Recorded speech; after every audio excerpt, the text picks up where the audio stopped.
زلزلہ، قیامت کا زلزلہ، یہ قرآن کریم کی سورت نمبر 99 ہے۔ یہ مدنی سورت دلوں کو جھنجھوڑنے اور قیامت کے دن جو کچھ ہونے والا ہے اس سے خوف پیدا کرنے کے لیے نازل کی گئی ہے۔ یہ سورت ہمیں یہ بتانے کے لیے بھی نازل کی گئی ہے کہ تمام اعمال قیامت کے دن سامنے لائے جائیں گے اور حساب لیا جائے گا۔ اذا زلزلت الارض زلزالها، جب زمین اپنی آخری زلزلے میں ہل جائے گی۔ واخرجت الارض اثقالها، اور زمین اپنے تمام بوجھ کو نکالے گی۔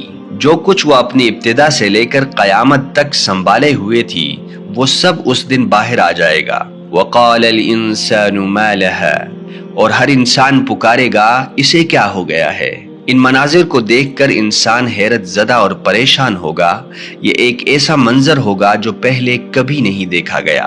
یومئذ تحدث اخبارها، اس دن زمین اپنے تمام راز بیان کرے گی، کوئی بھی راز باقی نہیں رہے گا، سب کچھ عوام کے سامنے کھل جائے گا۔ بِأَنَّ رَبَّكَ أَوْحَى لَهَا، اس لیے کہ اس کے رب نے اسے حکم دیا ہوگا۔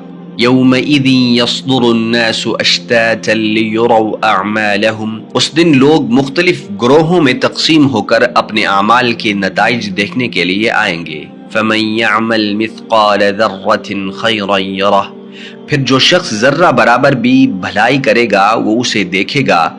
ومن يعمل مثقال ذرة شرا يره، اور جو شخص ذرہ برابر بھی برائی کرے گا وہ اسے دیکھے گا۔ یوٹیوب چینل کو سبسکرائب کریں تاکہ مزید ویڈیوز اور مواد تک رسائی آسانی سے حاصل کر سکیں۔